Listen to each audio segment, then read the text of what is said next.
G'day everyone.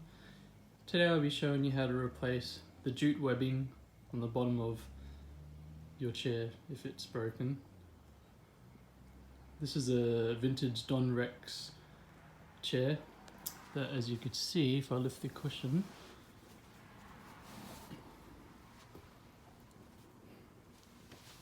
has lost its spring, therefore the jute webbing has gone, and if I flip it over,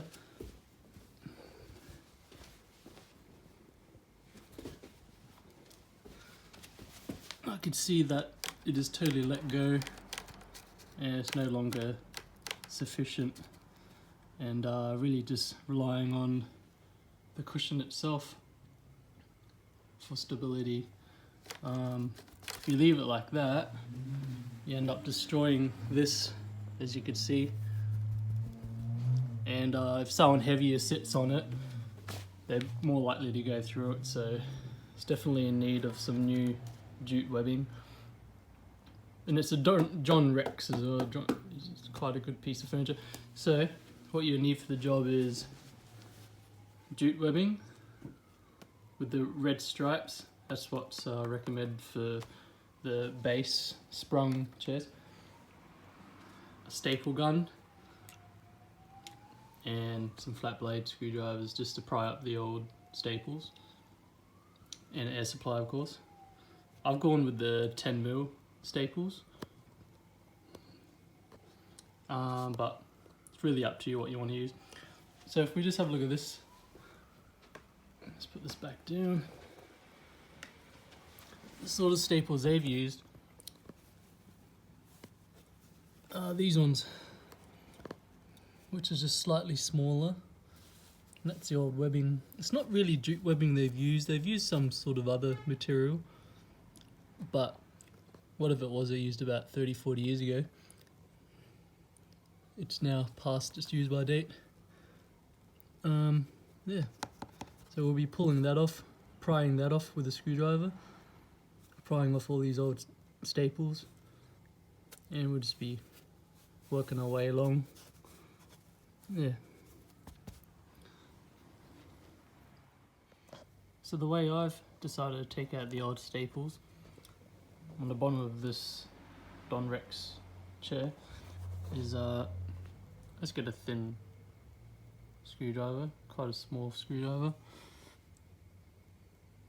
Give it a bit of a tap with a hammer, which I've already done, and you should pretty much be able to get under there, just like this. So I've just given it a quick tap and pops out just like that. So if you want to reuse this bit of fabric, which I do, that's all you have to do. Or you could use some tweezers, I guess. That's slightly smaller than the 10mm that I'm using. Anyway, I'll keep persevering. So I've taken all these nails off, as you can see. That's all ready to come off. Now I just have to take these screws out. There's one there, and one there. Same on the bottom side here. Then the whole thing should be able to come off, and we should be able to get to this old webbing. And I'll show you the changer in a minute. So now we've taken off all the nails and the supports holding this bit of netting up, covering the webbing. See what it looks like underneath. Just take that off. So as you can see, it's all totally broken. This one isn't jute webbing. Not entirely sure what it is, but it's very hard. There's only one that's sort of functional, but it's lost its rigidity. This one down here is still intact, but pretty hard and crunchy, so we're just going to replace all this. Yeah, not too sure what this is. It's a different kind of fibre. Don't know. Anyway, we're going to replace that with good old jute webbing. Anyway, get back to you in a little bit. So upon further inspection, it looks like we've got a take off the rest of these nails, all of this, to get to where that's joined, which is on the other side here. I can feel it actually. So I'm gonna have to take all of that off. It's quite easy, same thing as what we were doing before, taking off the nails. And see where we go from there. Take all of that off, that down there in the bottom, and we should be able to get to where that is. Oh no, it's a lot more easier. Yes, and I'm not sure if we have to take that bit off there as well, but we'll see. Right. So as you can see, I've now taken that bit that was around there off, and that there off, and I've just been prying these off. As you can see, I'm just prying them off. There's one there, there's another web there. Prying them off. They've got a little bit longer nail than what was holding the cover on. But yeah, these things are totally toast. It's no good. So they're just held on with about six staples. Yeah, I'm just gonna slowly pry them all off. There's another one there and there. And then work my way to the other side, and then on the sides there, I should be able to pull them all off and put the new stuff on. So what I've decided to do, I've taken all that off, this side off. This side is a little bit more complicated because to get onto the top part of the wood, that part there, you're gonna have to take a fair bit off, a fair bit of the upholstery apart, all of that there and that there, just to get round to that. So I've decided just to cut it off. Basically just cut it off from there, that there, just cut it off. I run the new stuff around this side here and just staple it to here. Be the same effect essentially. Yeah, so that should be alright. So you can always cut corners like that if you want. And that's a good little pattern to follow when I put the new stuff on. So it's an oldie. Another thing is, when you've cut all these bits off, try just to remove these. All you have to do is put a screwdriver in there, pull it up, pull out the old bits and pieces so you can run the new stuff over it.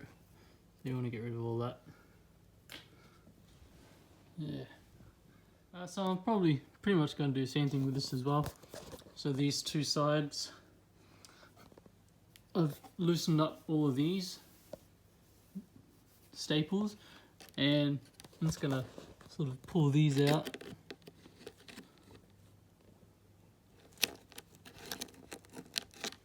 As I did with these ones. And yeah, I'll pull them out and I'll feed the new stuff through here, across here, and staple it to here after I've tensioned it. Yeah. So everything's done here.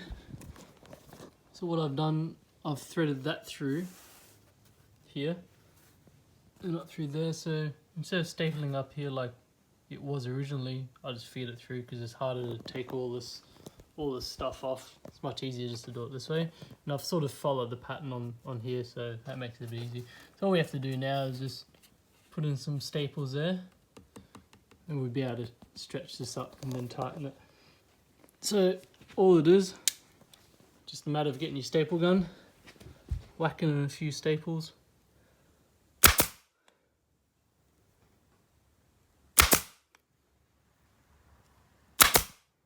I'll put a few in.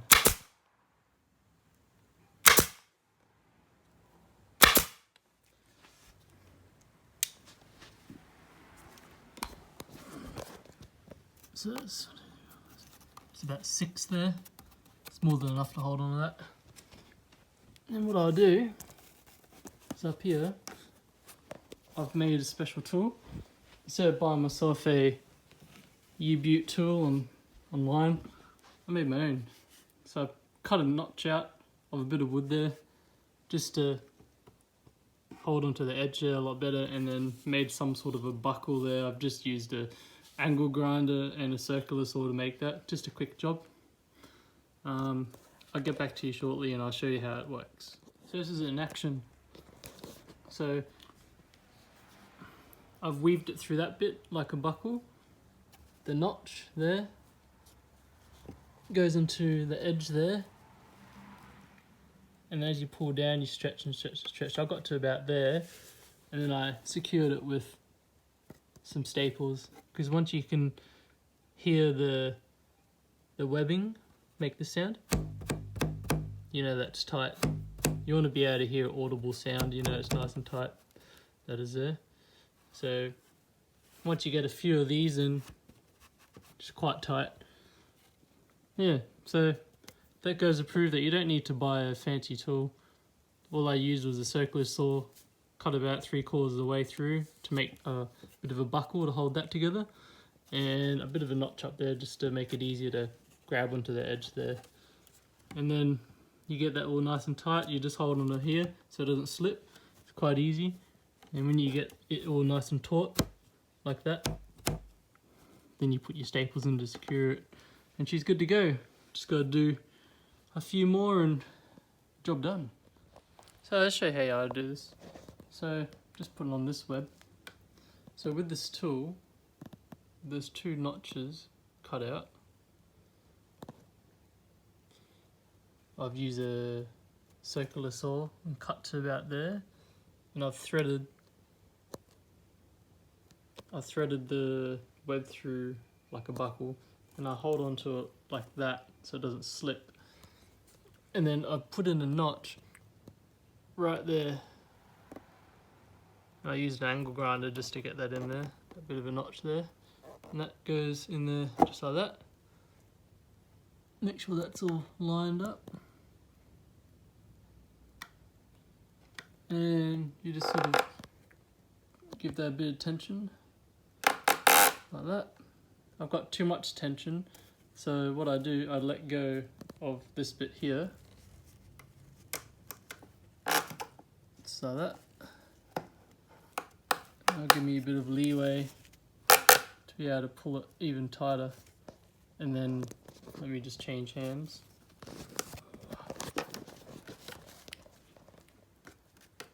So that's all pretty good, that's tight. So I'll just let my thumb go a little bit, just like that. Now I've got a little less tension and I can get it in position for the staple gun. So that's pretty much where I want it there. So if I'm on too much of an angle and I'm not able to get this block of wood out of the way so I can get the staple gun right about there for the staples, then I just let my thumb go and it gives me a bit more length there. That's what I like about this design. So now I just have to whack in the staples there and it would hold the tension and I'll be all good. And there it is, that's the finished product. It's all well strung, nice and tight.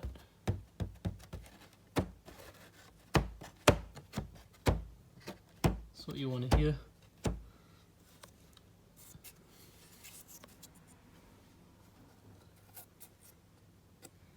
So that's just my method of doing it, just wrapping it around here, stapling it here, rather than trying to staple it from this side and having to take all of this top off if you want to do the original job that they've done it. I think it actually works about better this way because you spread the load all the way around rather than just having it stapled there and just having the staples hold the weight. At least with it around here, that edge is holding the weight and so is this, and it's not all just on the staples as it were originally up here, so I think that's a better job. You do use more web, but it's a better job anyway. I've got about 34 meters of web here, bought off eBay for about 25 bucks or so, so that's pretty good anyway. Yeah, anyway, all I have to do is put the bottom back on, put all of the fabric back on, and should be all good to go. And that's a finished product. That's all back on the way that it was. That webbing in there is pretty good. This is good. Yeah. So it was old crappy webbing that was in there. Replaced with that stuff. And now it's all good. And there shouldn't be any sag whatsoever in this. Nice and tight. Don't know if you remember before, but it was sagging quite a fair bit down, and that's why that had ripped a little bit. That's why it mightn't be so tight anymore, but people were using it without the webbing, that's what happens. Yeah. Then my magic tool. This actually works quite well. So I'll save that for next time. That's actually a bit of hardwood, so I'll last. Anyway, thanks for watching, and hopefully you have as much fun as I did. Cheerio. And as you can see, the couch isn't slumping anymore. It's nice and flat. Beautiful, comfortable couch once again. Brought to you by this tool. I'm gonna have to pattern that. Excellent. Anyway, tune in next time, folks. Catch you later. Bye.